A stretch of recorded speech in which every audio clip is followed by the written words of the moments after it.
Hello everyone, আজকে তোমাদের সাথে শেয়ার করব আমাদের ব্যাংককের একটা মজার ভ্লগ। পাতায়া থেকে ব্যাংককে আসার পর কোথায় থাকলাম, হোটেল খুঁজতে গিয়ে কি ঝামেলায় পড়লাম, আর কিভাবে ভুল করে কবরস্থানে গিয়ে হাজির হলাম, সবকিছুই থাকছে আজকের ভ্লগে। যেই হোটেলে আমরা থাকতে চেয়েছিলাম, আনফর্চুনেটলি ওই দিন সেই হোটেলে কোনো রুমই খালি ছিল না।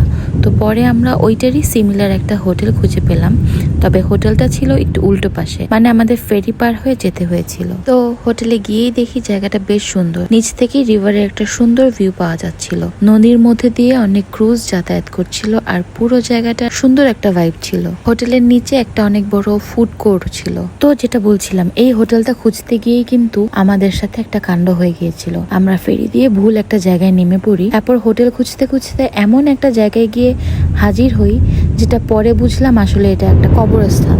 শুধু তাই না, পরে গ্র্যাব কল করার পর আমি ভুল করে এমন একটা গ্র্যাবে উঠে পড়ি যেটাতে আগে থেকে একজন প্যাসেঞ্জার বসেছিল। যাই হোক, শেষমেশ হোটেলটা দেখলাম যখন, তখন আবার মনটা ভালো হয়ে গেল। আমাদেরকে এই কমপ্লিমেন্টারি ড্রিঙ্কসটা হোটেল থেকে দেয়া হয়। এটা আমাদের রুম। ওই দিন আমরা এতটাই টায়ার্ড ছিলাম যে বাইরে গিয়ে কিছু খাওয়ার মতো এনার্জি ছিল না, তাই 7-Eleven থেকে এই রাইসটা কিনে এনে খেয়ে নিলাম, তারপর সোজা ঘুম। পরের দিন সকালে উঠে দেখি হোটেলের নিচেই complimentary coffee, cookies, chocolate, juice এগুলো রাখা আছে। তো আমরা সেখান থেকে কফি আর কুকিজ নিয়ে খেয়ে নিই, কারণ আমরা এখন চেক ইন করবো আমাদের যে হোটেলে থাকার কথা ছিল। আমরা এখন যে হোটেলটাতে থাকবো এটা হচ্ছে ওয়াংলাং মার্কেটের ওই দিকটাতে। আগে তোমাদেরকে হোটেলের একটু ভালো করে ভিউ দেখাই। হোটেলটা একদম রিভার সাইডে ছিল, অনেক সুন্দর একটা ভিউ পাওয়া যায়। দিনের বেলায় হয়তো এতটা বোঝা যায় না, কিন্তু রাতে যখন সব জায়গায় লাইট জ্বলে তখন জায়গাটা আরো বেশি সুন্দর লাগে। এখান থেকে ওয়াটারনের সুন্দর একটা ভিউ আছে। আমাদের এবার প্ল্যানই ছিল যে আমরা একটু ওল্ড ব্যাংককের দিকে থাকবো। আর এই যে আমাদের রুমটা ছোট হলেও বেশ কোজি ছিল, আর বাথরুমটা কিন্তু সারপ্রাইজিংলি অনেক বড় ছিল। আমি নর্মালি এত বড় বাথরুম এখনো কোনো হোটেলে পাইনি, বাট এটা অনেক বড় ছিল, আর সব কিছু বেশ ক্লিন আর সুন্দরভাবে অ্যারেঞ্জ ছিল। আর এই যে ওরা আমাদেরকে এগুলো দিয়েছে, দেখতে বেশ কিউট লাগছিল। এরপর আমরা ফ্রেশ হয়ে বের হয়ে পড়লাম। আজকে আমাদের ডেস্টিনেশন হচ্ছে চায়না টাউন। আমরা ঠিক রাতে চায়না টাউনে ঘুরবো, আর ওখানে আমাদের ডিনারটা সেরে ফেলবো। চায়না টাউনে গিয়ে দেখি জায়গাটা বেশ ক্রাউডেড, একদম মানুষ আর মানুষ। মনে হচ্ছিল এটা কোনো বিশাল মানুষের মেলা। যেহেতু রাতের টাইমে ওদের নাইট মার্কেটগুলো ওপেন হয়, তো এজন্য আসলে মানুষের ভিড়টা একটু বেশি থাকে।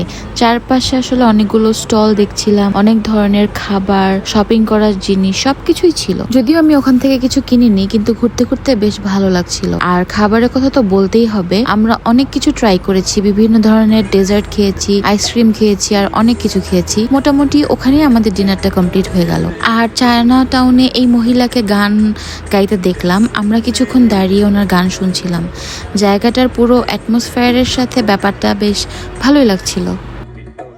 যদিও উনি থাই ভাষায় গান গাচ্ছিল, আমি বুঝতে পারছিলাম না কি বলছিল, বাট সবাই যেহেতু এনজয় করছিল, কোনো ফেমাস গানই গাচ্ছিল হয়তোবা। আর এই যে স্ট্যাচুটা দেখতেছো, এটা নাকি চায়না আর থাইল্যান্ডের ফ্রেন্ডশিপের একটা সিম্বল। আই গেস এটা ওদের দুই দেশের বন্ধুত্বের প্রতীক হিসেবে রাখা হয়েছে। আমার কাছে মনে হচ্ছিল এখানে যত রাত বাড়তেছে আরো বেশি হ্যাপেনিং হচ্ছে। ওখানে একটা পাবের মতো জায়গায় লাইভ সিঙ্গিং হচ্ছিল, আর এই কাপলটাকে দেখো, দুজনেই কি সুন্দর করে এনজয় করছে। সত্যি বলতে এমন কাপলদের দেখলে আমার খুব ভালো লাগে। আমি চাই আমরাও যেন এদের মতো বুড়ো বয়সে একসাথে ঘুরি, ট্রাভেল করি, আর এভাবেই লাইফ এনজয় করি। এই জিনিসটি আমি ম্যানিফেস্ট করি। তো এই ছিল আমাদের ব্যাংককের প্রথম দিন। এরপর আরো অনেক কিছু আছে, সেগুলো তোমাদের সাথে নেক্সট ব্লগে শেয়ার করব। আমরা এখন হোটেলে ব্যাক করেছি, এত টায়ার্ড লাগছে। আর দেখো রাতের বেলা ওয়াটারনটা কি সুন্দর লাগছে। আজকের মতো তাহলে এখানেই বিদায়। ভালো থেকো, আর অবশ্যই আমার ব্লগটা ভালো লাগলে একটা লাইক দিয়ে যেও। Thanks for watching, by.